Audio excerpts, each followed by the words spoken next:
OK, j'ai reçu un petit message comme ça. C'est pas par... Moi, je reçois des messages de la part de Dieu, par des prédicateurs, parfois aussi, par des personnes, des priants. Ils m'envoient ça.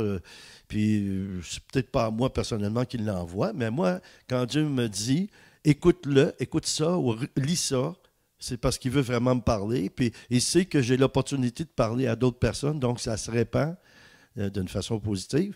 Alors, c'est probablement pour ça. Et celui qui l'a écrit, je vais vous dire à la fin, vous le connaissez peut-être, c'est quelqu'un de la région de Sherbrooke, dans ces coins-là. Il est plus tout près des lignes américaines, là, pour ne pas le nommer. Je vais vous dire à la fin. Mais ce qu'il a écrit, c'est un homme qui a porté le réveil en France. Et moi, je l'ai porté ici, puis je le porte encore. Et ce qu'il faut, c'est que les gens aient soif. Quand même que tu aurais un citerne, si les gens n'ont pas soif, à qui tu donnes à boire? Est-ce qu'on cherche vraiment Dieu? Est-ce qu'on veut vraiment Dieu? Est-ce qu'on veut vraiment qu'il change des choses dans nos vies? Oui, on veut qu'il change des choses dans nos vies, mais on lui a fait une liste. Et on lui a dit, voici ce que je veux que tu changes dans ma vie. Et on n'a pas compris encore que Dieu est Dieu, puis c'est lui qui règne, c'est lui qui va faire ce qu'il veut, que tu veuilles ou tu ne veuilles pas. Mais il compte sur toi, avec ton libre arbitre, de faire les bons choix. C'est ça qu'il espère. Et puis, c'est depuis le début de l'humanité que c'est comme ça. Il y a toujours l'espérance, même depuis Adam et Ève, il y avait bien l'espérance qu'ils refuseraient le serpent, mais non, ils l'ont fait pareil. Bon, en tout cas, depuis ce temps-là qu'on paye. Ça, c'est comme quelqu'un qui achète de l'ameublement, puis il n'a pas les moyens, il met ça sur sa carte, il paye longtemps. Mais ça, c'est pire. Ce qu'Adam et Ève ont fait, ce qu'ils ont mis sur leur carte de vie éternelle, ça, on paye encore. Bon. Mais Dieu, lui, Jésus, il est venu, puis il a tout racheté ça. Il nous a donné toutes des cartes neuves. Puis il veut nous donner des points pour des rabais. Mais c'est parce que là, il faut comprendre ça. Si on comprenait que Dieu est bon, on arrêterait d'avoir peur de lui. Il faut le craindre, mais pas avoir peur de lui. Bon, alors c'est pas la même chose. Alors, la parole prophétique que j'ai reçue ici, là, et ça, je sais pertinemment, c'est du vécu pour moi, ça. Et c'est pour ça que je l'ai gardé, je l'ai mis. Parce que si je vais avoir l'opportunité de parler avec des dirigeants d'église ou des pasteurs, que je puisse leur transmettre ce message-là pour qu'ils sauvent d'énergie. Je ne parle pas au niveau parce qu'il va faire froid et ça prend du chauffage. Là. Je veux dire, sauver d'énergie spirituelle dans le sens du Saint-Esprit, de l'effort qu'on met pour prier, intercéder, faire des réunions spéciales pour que Dieu intervienne. Bon, si tu es vraiment chrétien, je ne comprends pas pourquoi tu penses comme ça, parce que Dieu, en fait, il intervient tous les jours, à chaque instant de ta vie. Tu le vois, tu ne le vois pas. Ça dépend de ta perception, de ta communion avec Dieu. Bon, alors, ça va comme suit. L'avertissement est clair. Nous devons cesser de faire tout par nous-mêmes. Dans cette saison, là, il parle de ce maintenant, là, en ce moment-là. Dans cette saison de transformation spirituelle, Dieu appelle son peuple à une posture différente. Je ne sais pas si vous saisissez ce que ça veut dire. L'Église ne peut pas fabriquer ce que Dieu s'apprête à faire. Ça, je vous le confirme à 100%. Les formules et stratégies du passé ne captureront pas le mouvement de l'esprit de cette nouvelle saison. OK? Mais est-ce qu'on comprend vraiment ça? Pourquoi on fait encore des choses toujours comme pareil, comme avant, puis toujours, on ne veut pas changer rien? Ah, ça marche bien, ça. Mais c'est comme dans la technologie, il y a des choses qui fonctionnent bien, mais je veux dire, tu peux évoluer. Bon, alors, par exemple, ces stratégies pourraient inclure des plans excessivement programmés ou une dépendance aux traditions humaines plutôt qu'à l'écoute du Saint-Esprit. Ceux qui cherchent à contrôler ou à tirer profit de ce mouvement se retrouveront à s'efforcer en vain. Le Seigneur recherche des personnes qui seront simplement un lieu d'atterrissage pour son Saint-Esprit. Prépare ton cœur à être une demeure pour sa présence, là où l'Esprit atterrit. Mais qu'est-ce que cela signifie concrètement? Cela pourrait être un cœur rempli d'humilité, d'obéissance et un désir ardent de communion avec Dieu dans la prière et l'adoration. Crée des environnements où il n'y a pas d'autre agenda que de l'accueil.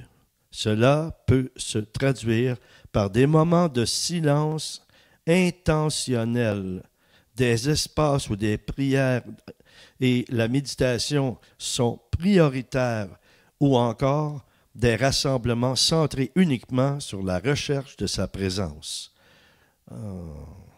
En faisant cela, le Saint-Esprit viendra et reposera sur nous, non pas par nos efforts, mais par notre abandon. On a parlé de ça avec Manon le samedi qu'elle a fait sa journée spéciale, là. Dans ce contexte, voici comment nous pouvons nous préparer pour accueillir ce nouveau mouvement de l'Esprit. Ouvrez vos cœurs, lâchez le contrôle et cultivez une intimité authentique avec lui.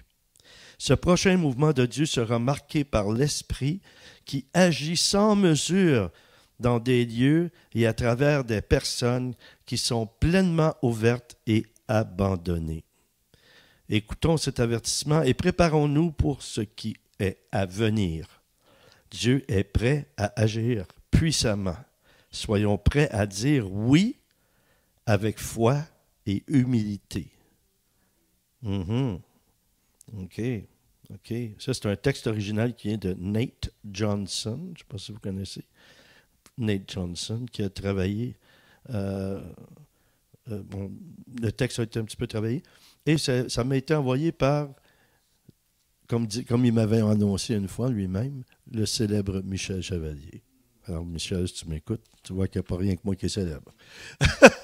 Il m'avait présenté comme ça. Bon. Mais célèbre, ça ne veut pas dire que tu es nécessairement plus spécial que les autres. Hein. Ça veut juste dire que... tu sais, moi, mettons, je m'appellerais bouteille de ketchup Heinz. Je serais célèbre, mais ça veut dire, bon, tout le monde connaît le ketchup Heinz, mais bon, hein, c'est bon quand tu as besoin d'en mettre sur tes frites, mais à part de ça, c'est pas quelque chose que tu retrouves partout. Pardon? Ah, la tourtière, j'ai peut-être prophétisé là, sans faire exprès. Et comme on dit à ce temps-ci, ben, ça s'en vient à Taka. Maintenant, donner naissance à nos rêves et visions. C'est pourquoi je vous ai lu ça, parce que ce qui est décrit là, bon, moi, je décris un peu ce que moi j'ai expérimenté, que j'aimerais tellement pouvoir le transmettre. Mais comment je pourrais vous expliquer ça? C'est comme une femme qui a porté un enfant. Quand tu as eu plusieurs enfants, là, les grossesses ne sont jamais identiques, mais il y a des choses de base qui se ressemblent. Tu sais, on sait qu'avec le temps, quand la maman elle attend le bébé, au début, ça ne paraît pas. À un moment donné, ça commence à apparaître.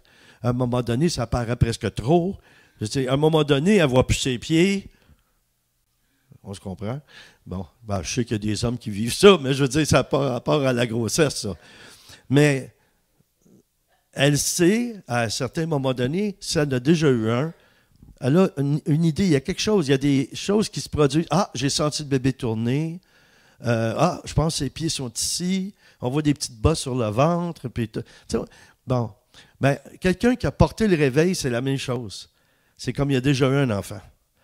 Puis, et Dieu choisit ces personnes-là.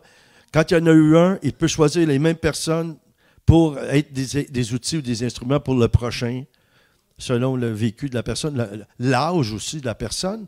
Mais, disons, les plus vieux, souvent, c'est comme si la maman qui a de l'expérience a eu plusieurs enfants, elle va aider à la maman qui c'est son premier. Elle va lui donner des conseils. Et elle a l'expérience. Elle va dire, ben, quand tu dors, par exemple, ma femme, ça, c'est pas une révélation, mais quand on allait en vacances, on était sur la plage. Manon, ben, les jeunes mamans, ils ne savaient pas ça. Ben, peut-être qu'elle aurait pu leur enseigner. Elle faisait un beau trou dans le sable, puis elle se couchait sur le ventre parce qu'elle était tannée. Hein, elle était fatiguée de se coucher sur le dos parce qu'elle ne pouvait pas se coucher sur le ventre à cause du bébé. Donc, sur la plage, elle faisait un grand trou, puis elle mettait son ventre dans le trou qu'elle avait creusé. Ça lui permettait de se reposer vraiment autrement, d'une façon qu'elle n'aurait pas pu autrement. Vous comprenez? Bon, ben c'est parce qu'elle avait une expérience. Elle avait déjà eu des bébés, puis elle l'avait déjà fait. Elle avait pensé à ça. Donc, quelqu'un qui porte le réveil, c'est la même chose. Qui porte un renouveau, qui est dans la saison. Puis on est dans une saison comme ça. Mais, que je pourrais vous dire, comme un homme spirituellement qui a eu des grossesses, je peux vous dire que le réveil, ça arrive jamais comme on pense.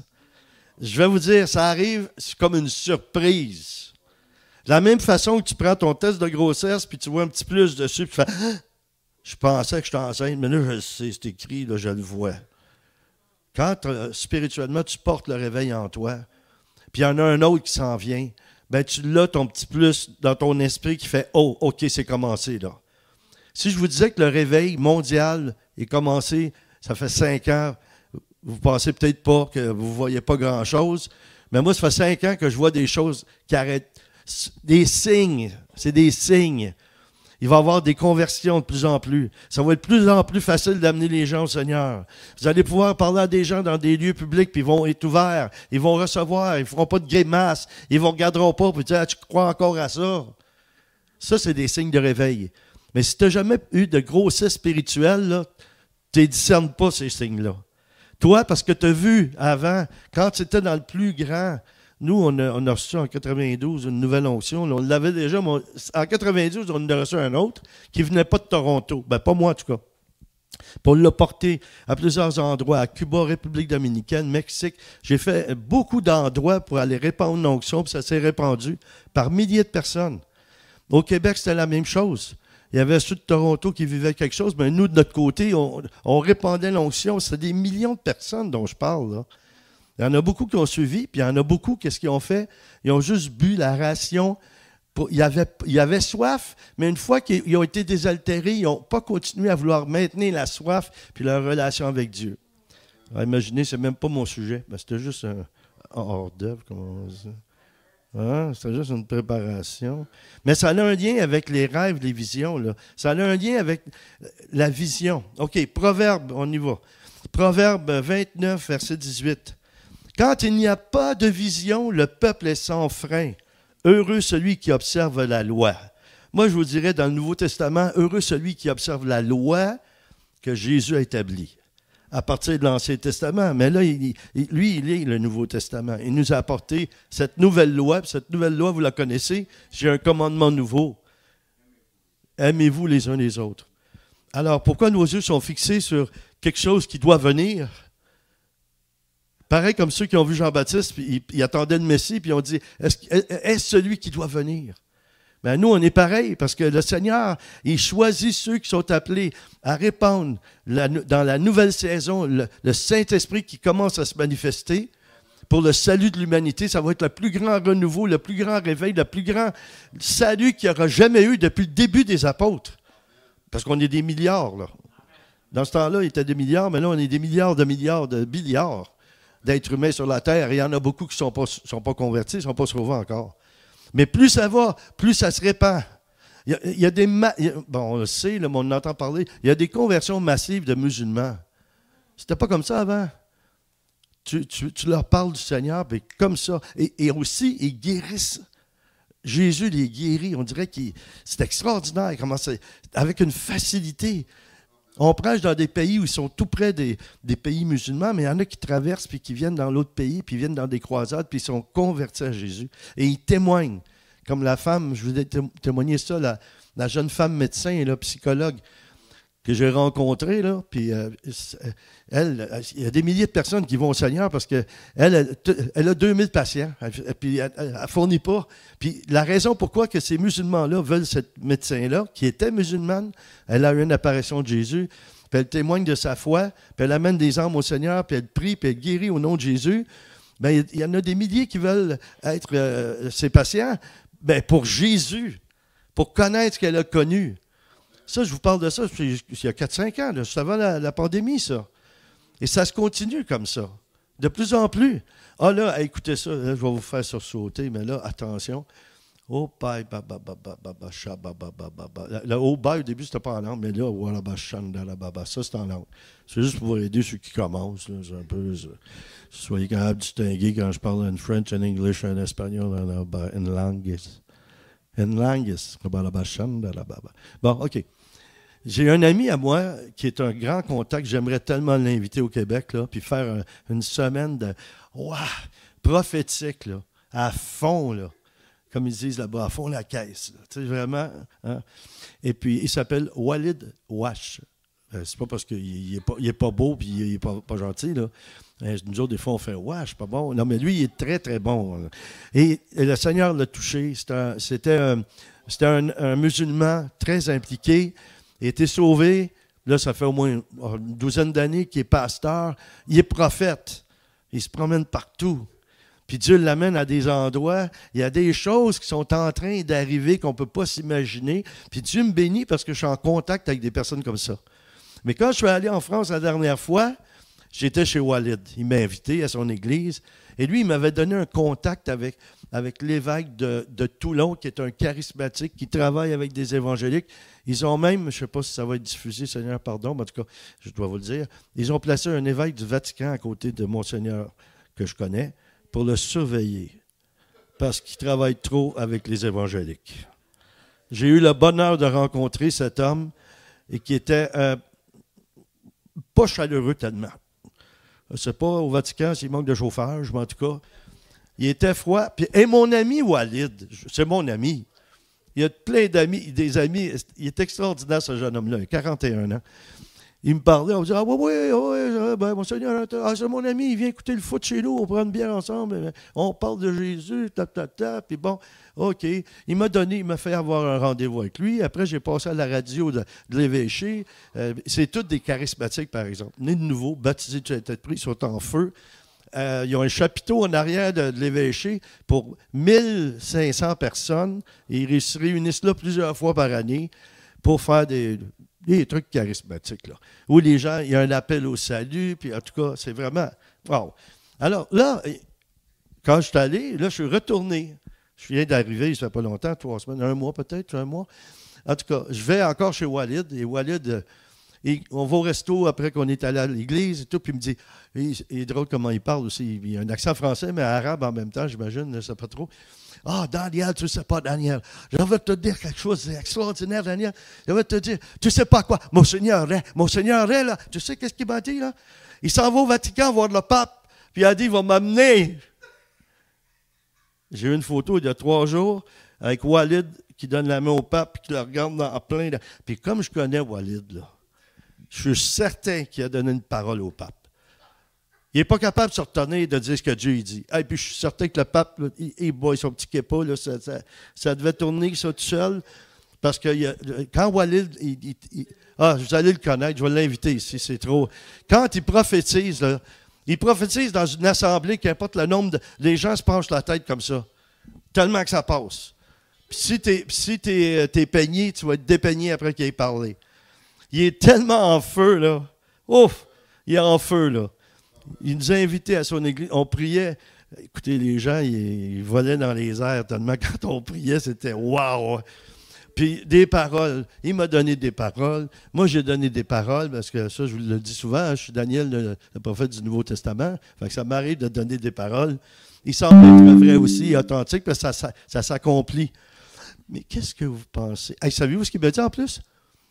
Hey, je m'en vais avec mon Seigneur, il m'a invité voir le pape. Il dit, tu veux venir?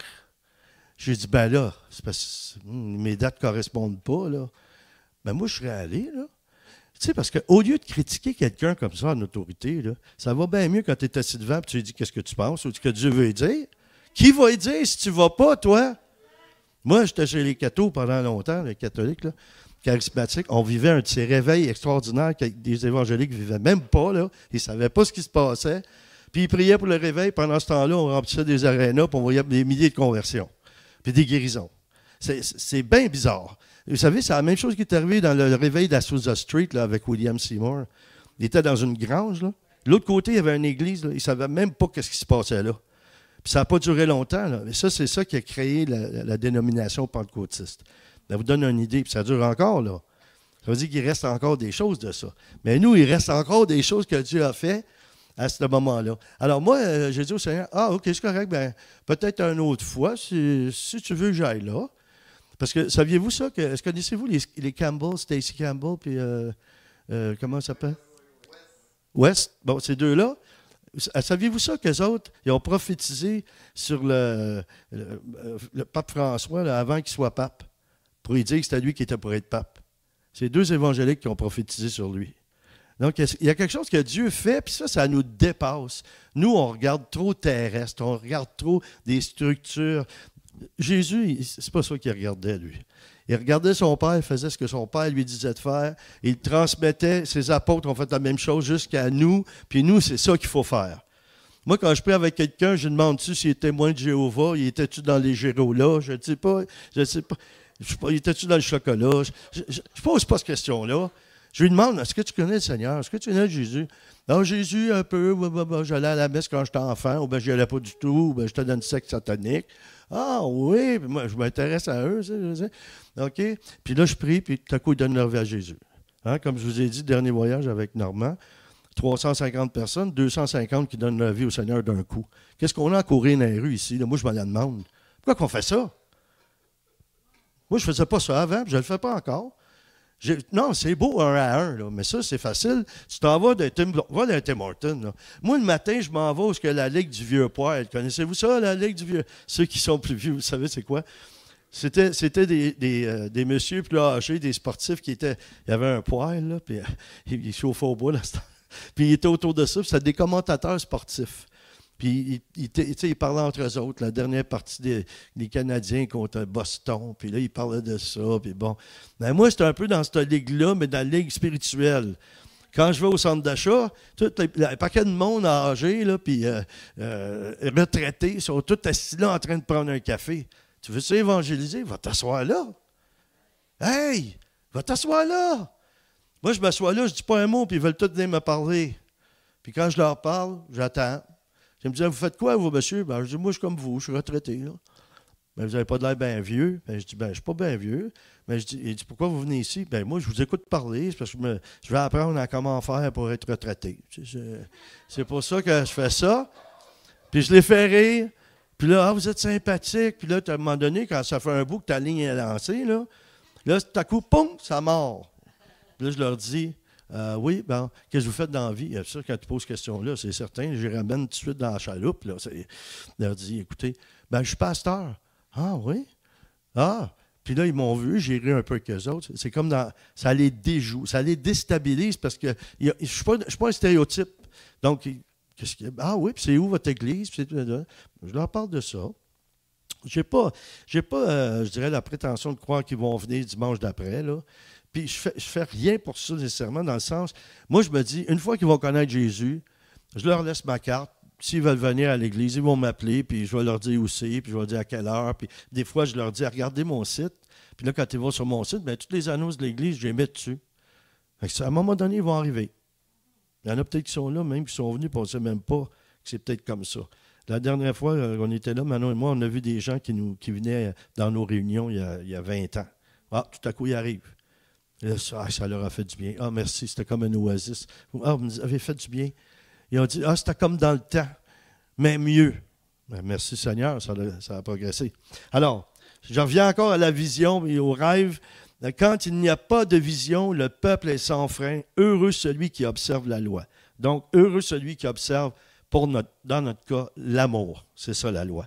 Sans frein, en hébreu, ça se dit para, ou je vais le prononcer, ça s'écrit P-A-W-R-A-H. Donc, c'est parha, comme ça. Le R-A-H, comme Ruha, le nom du souffle de Dieu, l'Esprit de Dieu. Ça veut dire aussi, et sans frein, ça veut dire détourner, c'est désordre, laisser faire, ignorer, interrompu. Ce qui veut dire, mon peuple se détourne, mon peuple est dans le désordre. C'est ça que ça veut dire quand ils n'ont pas de vision. Parce que la vision, c'est ça vers quoi tu dois regarder. C'est Dieu qui te donne une vision. En principe, quand tu te convertis ou tu es sauvé, là, en principe, tu es censé recevoir un message dans ton cœur de Dieu. Qu'est-ce que tu es venu faire sur la terre pour lui? Tu es censé recevoir le message, qu'est-ce que je suis venu faire? Donc, ça, c'est ta mission. Tu es censé savoir ta vision. Si tu dis, moi, j'aimerais ça amener des âmes au Seigneur, c'est pas parce que tu as un des 5 ministères qu'on appelle, là. Moi, je t'appelle l'évangéliste. Tous les chrétiens, tous les croyants sont tous appelés à évangéliser. Mais comme je l'ai déjà dit, les 5 ministères, c'est comme des médecins spécialistes. Donc, tu as quelque chose de particulier pour annoncer l'Évangile que d'autres n'ont pas nécessairement, mais ça ne veut pas dire qu'ils ne peuvent pas le faire. Ça ne veut pas dire que, parce que tu as le don de guérison, que tu ne peux pas guérir les malades. Ça dit, allez, puis voici les signes qui accompagnent ceux qui auront cœur. À mon nom, ils imposeront les mains aux malades, ils seront guéris. Mais ça, tout le monde peut le faire, mais il y a certaines situations où ça prend des spécialistes. Donc, c'est quelqu'un qui a le don de guérison. Il y a une onction particulière pour ça.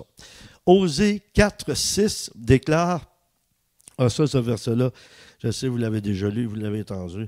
Mon peuple périt parce qu'il lui manque la connaissance. Puisque tu as rejeté la connaissance, je te rejetterai de mon sacerdoce. Comme tu as oublié la loi de ton Dieu, moi-même, j'oublierai tes fils. Là, si on comprend que c'est quoi la loi de Dieu qu'on vient de dire avant, c'est son amour. C'est qui la connaissance? C'est la personne de l'amour. Ce n'est pas la connaissance intellectuelle de la parole. Parce qu'il y a des gens qui ont plein de diplômes sur les murs d'avoir étudié en théologie puis ils ne connaissent pas Dieu. Je m'excuse de dire ça. Mais ça, c'est encore une raison, parce que moi, j'ai déjà été enceinte spirituellement. Je sais reconnaître quelqu'un qui est stérile de quelqu'un qui est capable d'enfanter. Je suis un peu dur avec ce que je dis, mais OK, c'est comme ça. Les prophètes, des fois, ils disent des affaires un petit peu secs, mais il y a une raison. Connaissance. En hébreu, ça signifie discernement et sagesse. Discernement et sagesse. Mon peuple périt parce qu'il manque de discernement et de sagesse. C'est possible, ça? Vous ne pensez pas que c'est ça? Notre frère Luc, là, j'ai beaucoup aimé sa prédication dimanche. Il a dit quelque chose à propos de ça. Et puis, moi, je l'ai déjà dit ici, je l'ai déjà dit ailleurs, mais on dit un peu des choses semblables, mais avec une expression un peu différente. Mais c'est la même chose. Quand il a dit, vous avez des décisions à prendre, allez consulter Dieu avant. Allez consulter Dieu avant. Ça, vous l'entendez, nous l'entendons, ceux qui sont à la maison l'entendent. Quand je suis sur vidéo, ils vont me voir dans plusieurs places. Ceux qui entendent ça, que je dis, que Dieu leur a dit, je ne sais pas c'est quoi le pourcentage de ceux qui le font. Mais il y a une chose qui est sûre, que je constate dans l'Église, je ne parle pas nécessairement salut et délivrance, là, je parle de l'Église. Quand je dis l'Église, moi, je parle de tout le corps de Jésus-Christ. Là. Tous ceux qui se rassemblent en son nom. Mais ce que j'ai lu avant, il y a du désordre. Il y a du désordre. De l'ordre, selon Dieu, ce n'est pas nécessairement que tout est au corps de tour, dans le sens, là, tout est bien organisé. Oui, ça prend de l'organisation, mais rien qui étouffe le Saint-Esprit. Et inconsciemment, des fois, on éteint l'esprit. C'est pas parce qu'on veut, mais on ne se rend pas compte que nos insécurités font qu'on organise tout tellement qu'on sait comment ça commence, comment c'est dans le milieu, puis comment ça finit. Mais je peux vous certifier, quand vraiment tu suis cet esprit, tu peux savoir un petit peu comment ça commence, mais je peux te dire qu'une fois que lui, il prend la charge, là, tu ne sais pas comment ça va finir, combien de temps ça va durer, etc. Comme je vous ai dit en France, quand on a fait nos réunions, là, on commençait le matin, puis des fois, ça durait jusqu'à 2 heures du matin. Puis on voyait des signes, des prodiges, des miracles. Toute la semaine. Toute la semaine. Pourquoi on revient ici, là, nous deux, on revient ici? On est les mêmes. Moi, je suis le même. J'ai rien de changé par rapport à celui que j'étais là-bas. Là. C'est pas plus facile d'évangéliser des Français que d'évangéliser des Québécois. Mais il y a une différence. La différence, c'est la soif. Le désir de Dieu. J'en veux plus. Je ne veux pas juste aller froisser le tissu des bancs le dimanche. Là. C'est pas ça que. Mon but, c'est pas ça. On fait des belles journées de ressourcement. Ce n'est pas un reproche que je dis aux gens. Là. Si vous n'êtes pas content, mais congédiez-moi, ça finit là. Parce que, bon, Jésus il m'a décidé de me garder, lui. Puis, ma femme, elle a fait C'était magnifique, hein, la journée qu'on a eue. Puis ça, là, je peux vous dire, c'est la pointe de l'iceberg, là. Manon et moi, on peut faire des sessions comme ça, là. La présence de Dieu, wow, c'était palpable, hein? C'est vrai, hein? Tu n'es pas obligé de dire oui. Là, mais ben, même moi, j'ai participé, j'ai vécu des délivrances, des guérisons dans mon cœur. Je suis meilleur que j'étais avant ce samedi-là. Puis ce n'était pas à cause de ma femme, mais c'est à cause que ma femme s'est prêtée à Dieu, puis Dieu l'a utilisé. Il a mis une onction dans sa vie, puis elle a une onction différente de la mienne, mais puis on se complète. Alors, quand c'est elle qui prêche, moi, je me tasse. Puis je fais le bout que j'ai à faire. Puis si le Saint-Esprit me dit, ben, tu peux intervenir, je lui dis gentiment, chérie, j'ai quelque chose que je pourrais dire, oui. Puis quand je le dis, ça ajoute quelque chose. Quand c'est moi qui prêche, puis elle reçoit quelque chose quand on est ensemble, puis elle me dit la même chose, elle ne m'appelle pas toujours chérie, des fois elle m'appelle juste hey, mais c'est bon quand même. Hey, j'ai quelque chose. Non, elle ne dit pas ça. Elle ne m'appelle pas hey. Elle me dit mon amour, chérie, ben bon. C'est parce que quand elle dit hey, mon amour, c'est parce que s'il y a quelqu'un dans la salle, un homme qui la trouve de son goût, il va penser que hey, peut-être qu'elle me parle. Tu sais, donc, elle va dire chérie ou Daniel, j'ai quelque chose à ajouter. Elle ajoute à ce que j'ai dit. Et à chaque fois, j'ai même dit qu'il y a des temps où je ne voulais plus l'amener avec moi en Europe, là, mais là, c'est elle qui elle a autre chose qu'elle veut faire mais pour l'instant.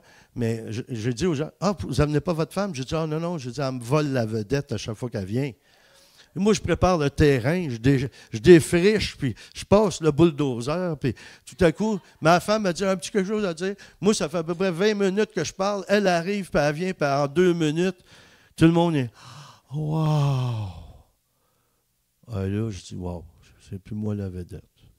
Je m'incline devant son Altesse Manon. Mais c'est parce qu'on se complète. Moi, je suis content quand les gens me disent « Hey, ta femme, vraiment, là, vraiment, là, elle a une onction, là, quand elle parle, là, ça nous touche, là. » Mais ils ne m'ont pas dit ce que j'avais fait, c'était pas bon, là. Ils me disent pas ça, là. Non. Mais quand ils connaissent ma femme, c'est « Ah, vous avez une perle, vous avez une femme extraordinaire. » et tout. Bon, puis moi, je parle en langue. Puis là, je dis pas « Tu vis pas avec. » Des petites phrases de même, clés. Hein? Parce que ma femme, elle se fait faire des compliments sur moi aussi, hein? « Oh, votre mari est extraordinaire. » Puis ma femme, elle fait Elle dit rien, tu sais. Elle fait juste Ceux qui ont cet esprit, ils comprennent, là, mais ceux qui ne l'ont pas, ça ne dérange pas. Bon, je continue. Alors, il faut discerner, il faut avoir la sagesse. C'est ça la vraie connaissance de Dieu. Connaître. Hein, mon peuple périt, faute de connaissance. Ils ne connaissent pas. Connaître, ça veut dire naître avec. OK? Alors, je ne vais pas vous offusquer, mais écoutez bien ça. C'est comme avoir une relation sexuelle avec le sexe opposé. C'est ça, connaître. Puis c'est pour ça qu'on voit que quand ils parlent de Marie qui est enceinte, ils disent, elle et Joseph, ils ne se sont pas encore connus. Parce que connaître, ça voulait dire ça. Ça veut dire ça. Être avec. Naître avec. Être intime. Exactement, c'est ça. Puis dans la langue française, ça rejoint aussi le discernement. De discerner la voix de Dieu. De discerner dans la communication avec Dieu. Il est important d'avoir des rêves, des visions pour notre vie. Nous sommes atrophiés cause de la dégradation. Sans but, notre vie, il n'y a rien. Dieu nous a créés avec des buts, puis nous avons besoin de le regarder et regarder au-delà de où nous sommes en ce moment. Il faut regarder plus loin. Il faut savoir dans notre cœur, qu'est-ce que j'aimerais atteindre? On a le droit d'avoir des buts comme ça. Et la plupart du temps, Dieu va le mettre dans notre cœur. Je vous ai raconté déjà l'histoire de Benny Hinn quand il était jeune, il était enfant. Il connaissait très bien John Arnott. C'était des amis. Il allait à l'école secondaire, je pense, ensemble. Au primaire même. Puis il allait à la maison de John, puis tout à coup, il est arrivé plus tôt. Benny est arrivé plus tôt. Puis la mère de John était en train de faire du pain, puis tout ça. Puis il a dit, ben là, je suis supposé de le joindre ici. Elle a dit, ben assieds-toi. Puis bon. Et là, tout à coup, vu que John n'est pas arrivé encore, il est arrivé un peu plus tard, elle a dit à Benny, elle a dit, qu'est-ce que tu aimerais faire plus tard, toi, dans la vie? Et lui, il bégayait. Il avait un problème de bégaiement. Donc, il lui a dit, moi, j'aimerais être un prédicateur. Puis elle lui a dit, tu vas faire un des meilleurs prédicateurs que le monde a connu. Elle a prononcé ça sur sa vie. Puis plus tard, il a été guéri du bégaiement. Puis c'est un des plus grands prédicateurs qu'on a. Pourquoi? Parce que lui, il avait la vision. Il se voyait prêcher. Que je bégaye pas. Hein, il y en a un autre dans la Bible qui avait la langue pesante. Hein, c'est ça qu'il a dit. Et il a été libéré de ça. Bon, pourquoi? Il avait une vision. Il a cru à ce que Dieu lui a mis dans le cœur. Lui, il voyait Catherine Coleman, puis c'était clair, moi, c'est ça que je veux devenir. C'est ça que je veux faire dans la vie. Et je vous certifie, et même je pourrais vous le promettre, si vous avez quelque chose comme ça dans votre cœur, puis c'est Dieu qui l'a semé là, marchez dans cette direction-là, il va vous diriger, puis vous allez arriver là où vous êtes censé être avec Dieu, dans les plans de Dieu. OK, Philippiens 3,4 dit, « Je cours vers le but pour obtenir le prix de la vocation céleste de Dieu en Jésus-Christ. » Voyez-vous, c'est une vocation céleste. Dieu a semé ça en vous, c'est surnaturel, c'est céleste. Et c'est ça qu'il veut faire. Mais il faut marcher, comme ça dit, et je cours vers le but. Je vais vers le but. Dieu m'a montré ça, je vais faire ça.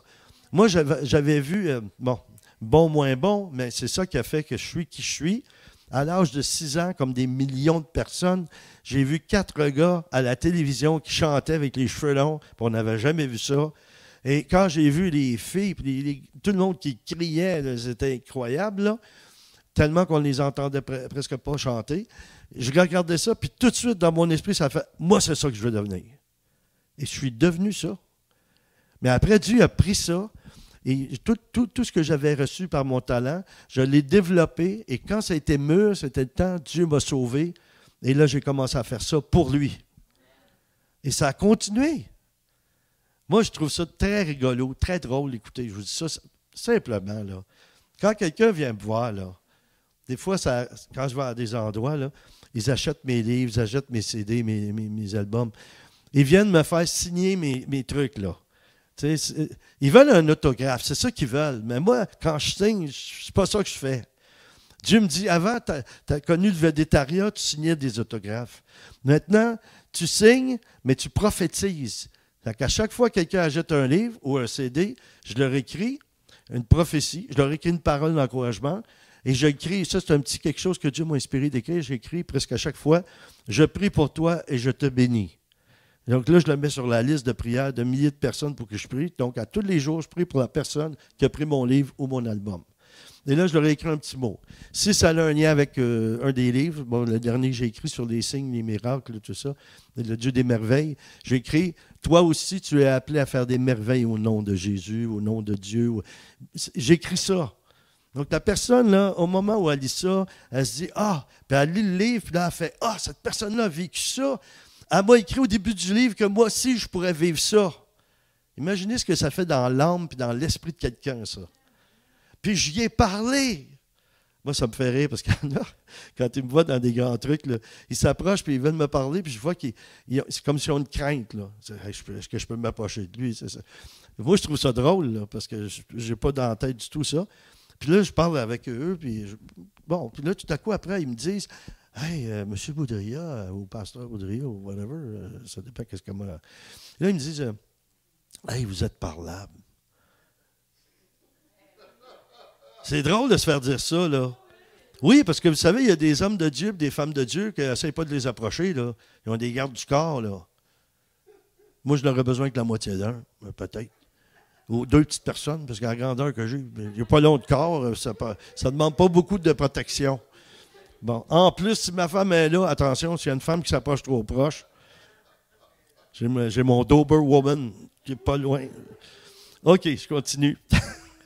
Non, mais je dis ça pour rire un peu, mais c'est vrai, vous n'avez pas idée. Ça. Moi, ça fait longtemps que je suis dans le ministère, là. Puis il y a des gens, ça fait longtemps qu'ils ne m'ont pas vu, puis ils viennent me voir. Ben, il y en a une qui est venue il n'y a pas longtemps, là, à l'église. Là. Puis elle a demandé à Manon, « Ah, j'aimerais ça avoir son premier album de Noël. » J'en ai fait d'autres, là. Ben, elle dit, pourquoi? Elle dit, ben, parce que je l'ai encore sur cassette, puis je l'écoute à chaque temps des fêtes. Elle l'a encore sur cassette. Wow! Une chance que je n'ai pas fait avant. Elle a eu des rouleaux de cire, peut-être, pour écouter ça. Une cassette. Tu sais quoi, une cassette? Tu sais c'est quoi une cassette? Tes parents te l'ont enseigné, hein? Vous l'avez gardé aussi? Moi, j'ai des albums, j'ai fait, ça s'appelle, je me souviens, c'était 3 cassettes. Je les ai mis en CD. À force que les gens viennent me voir, « Hey, j'écoute encore, mais là, le ruban, il est brisé, t'en as-tu d'autres? » Ben là, le Seigneur m'a dit, ben mets-les sur des CD. Bon, déjà, là, on est en train de les mettre sur des clés, puis bon, on y va avec les temps. Mais c'est quand même impressionnant, pareil, parce que tu penses à ça, tu as fait ça il y a des années, puis ça a encore un effet. Pourquoi? Parce que c'est Dieu qui a passé. Moi j'écoute, c'est rare. Des fois, je mets un de mes CD, j'en ai 6 dans ma voiture, je peux mettre. Des fois, j'en mets un des miens. Comme là, ça va être Noël, je vais peut-être mettre mon CD de Noël. Puis je m'entends, puis je me reconnais pas. C'est comme si j'écoutais quelqu'un d'autre. Oui. Et puis là, je me dis, j'aimerais ça y parler, lui. J'aimerais tellement ça qu'il signe mon album, là. Et qu'il chante bien, tu sais. Non, mais c'est vrai, c'est comme Dieu ouvre nos oreilles puis nous fait réaliser nos talents et nos qualités. C'est pareil pour vous. C'est la même chose. C'est ça qu'il veut. Parce que si tu vis ça, ben, tu vas transmettre la bonté, la beauté de Dieu que Dieu t'a donné avec qui tu es. On est comme un diamant avec des facettes sans fin, puis vous êtes tous des facettes de cette pierre précieuse qui est Dieu. Philippiens 3, 10 à 12. Mon but est de le connaître, lui, ainsi que la puissance de sa résurrection et la communion de ses souffrances. Oh, excusez, je vais revenir, je ne sais pas, je n'ai pas bien fait de dire ça. La communion de ses souffrances. Est-ce que je l'ai bien dit, ça? OK. En devenant conforme à lui dans sa mort. Oh, ça rempire, là, ça. Oh, dans sa mort pour parvenir, si possible. Ah, là, c'est un peu mieux, là. À la résurrection d'entre les morts. Ce n'est pas que j'ai déjà remporté le prix ou que j'ai déjà atteint la perfection, mais je poursuis ma course afin de le saisir, puisque moi aussi j'ai été saisi par le Christ Jésus. C'est ça, Dieu veut que tu te saisisses par lui, mais lui, il veut se faire saisir par toi. Il aime ça quand tu cours après lui. Et si tu fais ça, il est tellement bon qu'il ne te laissera pas courir tant que ça, il va venir à ta rencontre. Et d'ailleurs, on le voit, ça, c'est écrit dans la parole que quand on va être enlevé sur les nuées, on va aller à la rencontre du Seigneur. C'est pas qu'il va venir jusqu'en bas, on va aller à sa rencontre. Il va faire un bout de chemin. Imaginez avec tout ce qu'il a fait pour nous sauver, puis il est mort sur la croix, il a fait tout le chemin qu'il fallait, mais encore, dans son amour, il va faire un autre bout de chemin pour venir chercher son épouse. Nos rêves et nos visions sont simplement l'espérance d'un avenir meilleur. Avez-vous ça, cette espérance-là d'un avenir meilleur? On voit le chaos partout dans le monde. Il ne faut pas s'arrêter à ça. Il faut regarder ce que Dieu nous a donné comme vision. On marche là-dedans. Il y a des gens qui vont avoir plein de malheurs. Là. Je ne prophétise pas ça, c'est la réalité. Et nous, Dieu va nous préparer, il va nous mettre à part. Puis les gens du monde vont nous voir, vont dire, pourquoi ils ont de l'air heureux? Pourquoi ils sourient encore? Ils ne voient pas tous les problèmes qu'il y a dans le monde. Il y a des grèves, là, il y en a partout. Il y a des guerres, il y a des rumeurs de guerre. Jésus l'avait tout dit, ça. Il avait tout prophétisé. Et c'est comme si on est surpris. Ah, encore une guerre en Ukraine. Ah, encore une gang. C'est tout. Bon. Mais nous, est-ce qu'on peut garder la paix en nous? Est-ce qu'on peut rester dans la paix? Ce qui va nous maintenir là-dedans, c'est notre communion avec Dieu, puis rester dans notre vision, et rester dans nos rêves. On ne peut pas rêver trop. On ne peut pas rêver trop. On ne pourra jamais rêver plus que ce que Dieu va faire de plus grand encore que tous nos rêves. Alors, quand on sème une chose dans un cœur, à ce moment-là, c'est une possibilité, mais pas un accomplissement. C'est une semence qu'on a. Cette semence requiert des soins. Aaron et les autres sacrificateurs ont pris soin de maintenir la vision de Dieu en accomplissant sa volonté comme ordonné à travers Moïse. Moïse, il a gardé la vision. Moi, des fois, je lance des petits trucs là, pour faire rire les gens quand tu vois que tu sais, il y a comme. C'est tristouné un petit peu. Là. Quand tu attends à l'épicerie, puis là, tu vois, les gens, ils sont fatigués, ils ont travaillé, ils se dépêchent à aller chercher quelque chose à manger. Bon, en tout cas, tout le monde se lance faire l'épicerie en même temps. Toutes sortes de choses de même. Puis tu vois que les gens, il y en a qui sont frustrés, ils ne sont pas contents et tout. Moi, je leur lance des petites blagues de même. Je fais comme l'innocent. Là. Puis ça vient détendre l'atmosphère. Quand je suis à la banque ou à la caisse, puis je vois que les gens attendent en ligne, j'arrive comme j'étais tout surpris, je dis « Ah, wow! Hey, j'ai dit ça a traversé de la mer Rouge. » Quand on voit tous les gens qui attendent, là, c'est là, hein? Mais savez-vous que ça déclenche quelque chose au niveau de la foi dans le cœur des gens, ça? Il y en a qui savent, ils ont déjà vu le film là, avec Charlton Heston, s'ils n'ont pas lu la Bible, là. Il a traversé la mer. Là, ça les rappelle à Dieu. Dieu parle à leur cœur dans ce temps-là. Et là, il y a toujours quelqu'un dans ce groupe-là qui commence à me parler. Après, il parle, il y en a un autre. Là, les autres écoutent autour. Puis je les vois qui écoutent parce qu'ils rient. Je les fais rire avec des choses dramatiques, un peu comme des petits trucs, un peu comme, bon, OK, à parler de la vision, à parler de la mission, à parler du rêve, là. Quand je leur dis, oh, de la façon que c'est aujourd'hui, Alphonse Desjardins, il doit bien gratter dans son cercueil pour sortir de là. Tu sais. Bon, parce qu'il y avait une vision pour aider les gens de la classe moyenne. Là, ça a beaucoup changé. Je ne dis pas ça pour critiquer une institution, mais il y a beaucoup d'institutions qui ont été créées d'une façon avec une vision puis un rêve. Ils ont dévié. Pourquoi ils ont dévié? Parce qu'ils ont fait leur volonté. Même M. Desjardins, je suis certain que c'est un croyant. Ben, la preuve, là, il y avait une caisse à côté de toutes les églises. Avez-vous remarqué ça? Non, c'est une joke de même. Non, mais c'est vrai, il y avait une caisse populaire à côté de toutes les paroisses. En plus de ça, on a commencé à déposer de l'argent au sol d'église. Je ne sais pas si vous avez vécu ça. On allait déposer notre petit montant, là. Bon. OK. Isaïe 55, là, je vais arrêter là. 55, 8. Car mes pensées ne sont pas vos pensées, c'est Dieu qui nous dit ça. Et vos voix ne sont pas mes voix, oracle de l'Éternel. Mes pensées ne sont pas vos pensées. Quand vous réfléchissez, quand vous priez, vous rappelez de la vision, vous alimentez ça. Je suis certain que si on ferait un petit test comme ça, je vous donne papier crayon, puis là, vous écrivez comment vous pensez que ça va se réaliser, qu'est-ce que Dieu veut faire dans votre vie. Vous écrivez ça, mettez ça dans une enveloppe, mettez ça dans votre bureau de chambre, puis 10 ans plus tard, relisez ça. Et là, vous allez vous rendre compte, hey, ça ne s'est pas passé du tout comme je pensais. Ça ne s'est pas passé de la façon que je pensais. Mais ça s'est passé mieux que je pensais.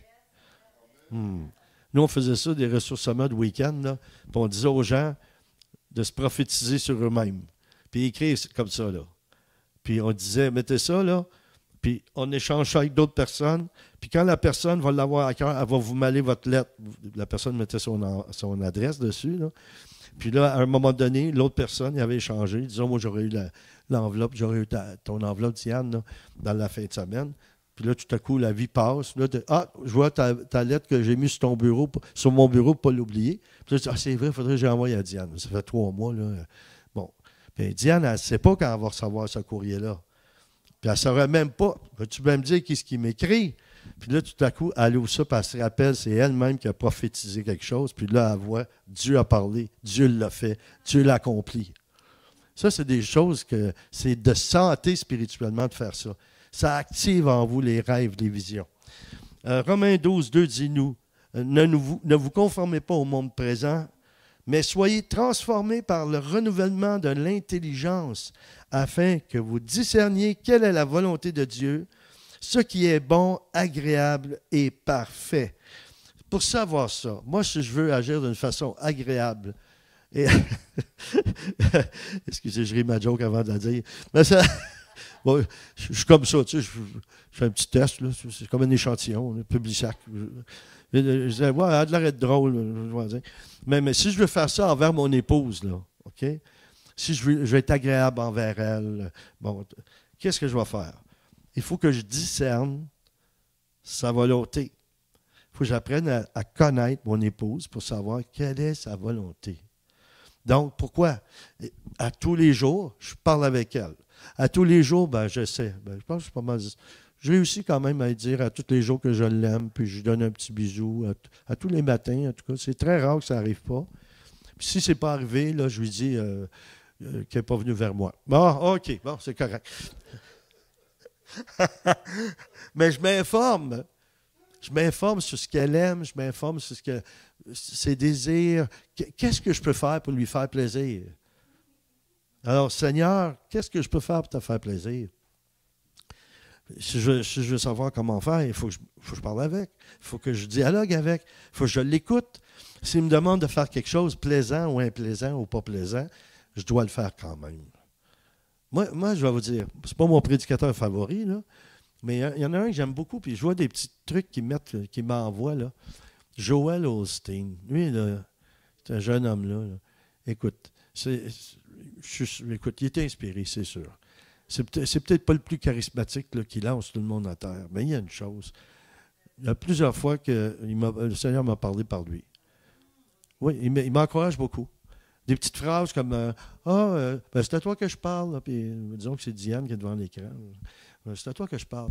Tu sais qu'il y a des gens autour de toi. Là, ces gens-là sont là. Puis c'est un fardeau pour toi. Tu n'es pas obligé. Tu peux les aimer, mais tu n'es pas obligé de continuer à les côtoyer. Tu sais, il va dire des choses comme ça. Mais la plupart du temps, quand j'entends un message comme ça, que ce soit lui ou un autre, là, c'est tout le temps pile. C'est toujours parfait. C'est vraiment Dieu qui me parle. Et ce qu'il me dit, c'est ce qu'il me dit dans ma prière, dans mon temps d'intimité avec Dieu.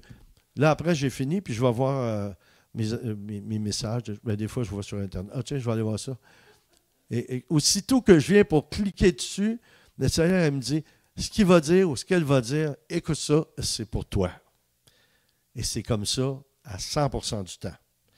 Mais savez-vous, la chose agréable, c'est que j'ai déjà parlé avec lui, avec le Seigneur, puis il m'a dit des choses, je les ai dans mon cœur, et quand j'écoute la personne qui prêche, là, le message qu'elle a d'un petit 5 minutes, 1 minute, là, ça confirme tout ce que Dieu m'a dit.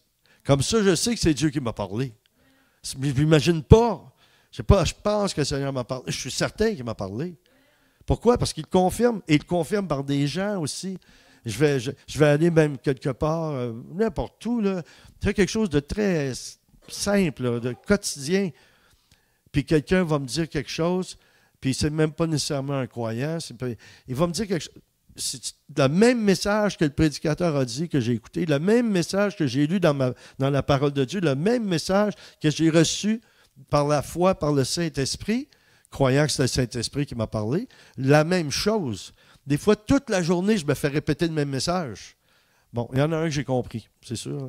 Je dois avoir la tête dure. Et il me le répète toute la journée. Mais, non, je ne pense pas parce que je suis têtu. Je pense que c'est beaucoup plus parce qu'il m'aime. Il m'aime tellement qu'il est sur mon cas à m'aimer d'une façon, je pense, ça me dépasse. Ça me dépasse. Dieu là, je sais. Oui. Écoutez, je vais vous donner un exemple de l'intimité que je vis avec Dieu dans la prière. C'est fort, là. Je me ferme les yeux, je suis là, je me mets en silence. Puis là, je dis, Seigneur. Puis là, j'entends, oh, pas encore toi. T'es pas tanné de me parler. T'es pas tanné de me parler. Non, Dieu ne me dirait jamais ça. Mais si vous donnez une image, que des fois, c'est comme si je l'entendais, il me fait des blagues lui aussi. Là. Les siennes sont parfaites. Mais des fois, il me dit quelque chose, j'ai comme l'impression comme, OK, Daniel, c'est correct, là, repose-toi, là, t'es pas obligé de me parler tout le temps, t'es pas obligé de m'écouter tout le temps, fais ta vie normale d'un être humain, là, tu sais, c'est correct, je t'aime comme ça, t'es pas obligé. Ben, je sais que je suis pas obligé, Seigneur, mais je t'aime, puis je suis bien, je vais passer le plus de temps possible avec toi, mais tu fais tes affaires, puis c'est correct. Là. Moi, je te regarde faire tes choses, puis je suis content quand tu lausses tes bottines. Là, je suis content.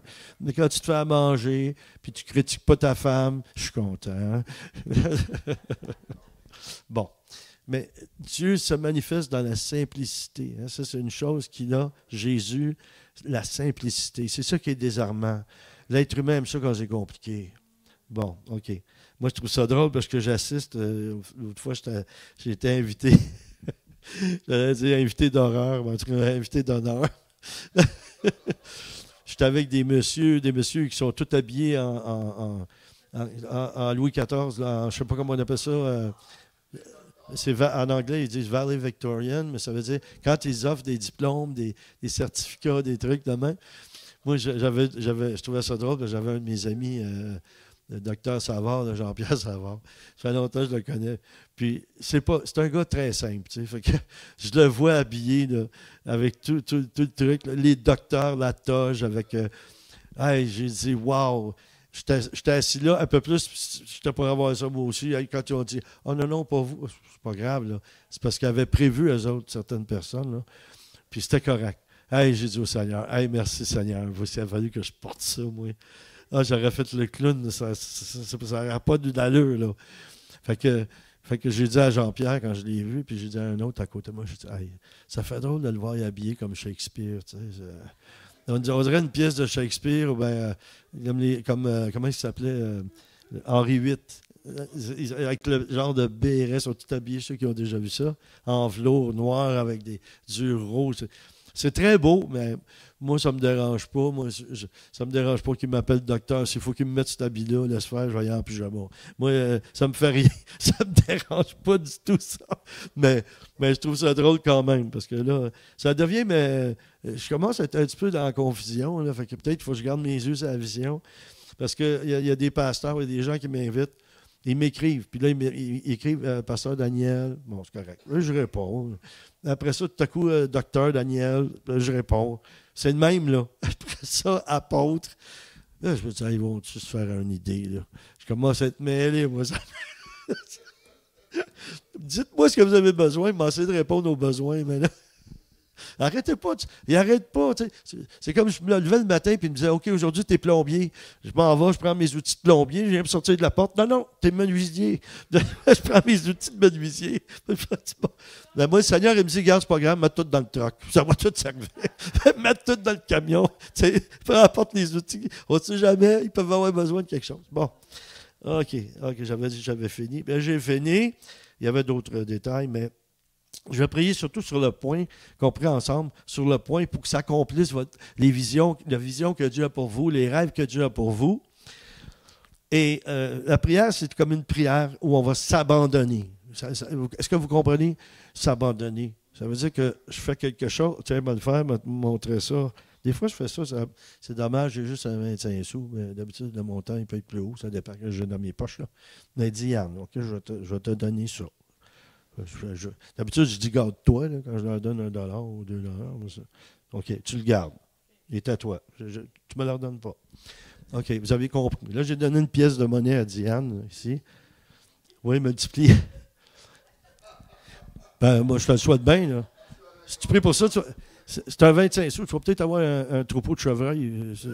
Tu n'auras peut-être pas plus de 25 sous, mais peut-être demain, chez vous, à Québec, quelque part, on va avoir des chevreuils sur ton terrain. Là. Ah, ben tu vois, c'est déjà... Bon. Ben oui, tu vois, c'est un signe. Ils veulent te remercier d'avoir été chez vous. Là, ils te donnent une pièce de monnaie. Bon. OK, le but, c'est que je lui ai donné. J'ai pris ma pièce, je lui ai donné. En fait, je lui ai abandonné. Je l'ai abandonné. Je ne la garde pas. C'est la même chose avec ton salut. Quand Dieu te sauve, ta vie lui appartient. Alors, pourquoi qu'on est toujours dans un mode qu'on essaie de la reprendre? Mais comment on reprend ça? Par le contrôle. On essaie de contrôler les choses. Dieu nous dit, donne-moi tout, donne-moi ton contrôle. Je vais m'occuper de toi, fais-moi confiance, je vais te protéger, je vais te bénir, je vais te nourrir, je vais te faire ce qu'il faut. Inquiète-toi pas. Alors, je ne lui ai pas dit à Diane, voici, je te donne cette pièce-là. Puis après, lui dire, Diane, je vais te dire ce que tu vas faire avec, comment tu vas la dépenser. Des fois, c'est ça qu'on fait avec Dieu. Il nous donne le salut, puis là, on commence à lui dire, bien là, Seigneur, j'ai des suggestions. Comment tu devrais me traiter? Seigneur, j'ai des suggestions. Il y a des choses que j'aime pas trop que tu fais dans ma vie. Je peux-tu avoir un échange? Je vais te proposer quelque chose. C'est pas comme ça que j'aimerais que ça se passe. Alors, imaginez le cœur de Dieu, là, ça doit lui faire un petit peu de peine. Là. Il est mort sur la croix pour que nous, on soit complètement libérés. Puis nous, on cherche encore à avoir des problèmes en essayant de faire les choses par soi-même. Au début, je l'ai dit, pour accomplir la vision, le rêve, il faut vraiment abandonner toutes ces choses-là. Il ne faut pas contrôler. Il faut tout lui remettre ça. OK, alors, à la maison, la même chose. On va juste fermer nos yeux. On va se recueillir dans la présence de Dieu. Et on va faire cette prière-là toute simple. Je l'ai dit, vous vous unissez à cette prière-là. Je m'abandonne et je n'abandonnerai pas les rêves et visions que Dieu a mis dans mon cœur. Je suis déterminé à les rendre à terme. On va redire ça. Je suis déterminé à les rendre à terme. Seigneur, viens raviver en moi les rêves et visions que tu m'as donnés et que je puisse entrer et suivre ton chemin, que je puisse aller jusqu'au bout et que ceci se réalise et même le plus tôt possible, Seigneur. Enlève et retire tous les obstacles qui m'empêchent d'avancer. Retire-les, Seigneur, ou aide-moi à passer à travers les tempêtes, que ce soit vent et marée, on passe, on continue pour accomplir ce que tu as demandé. Et le peuple de Dieu et les auditeurs et les internautes disent Amen. Soyez bénis, j'espère que ça vous a bénis aussi.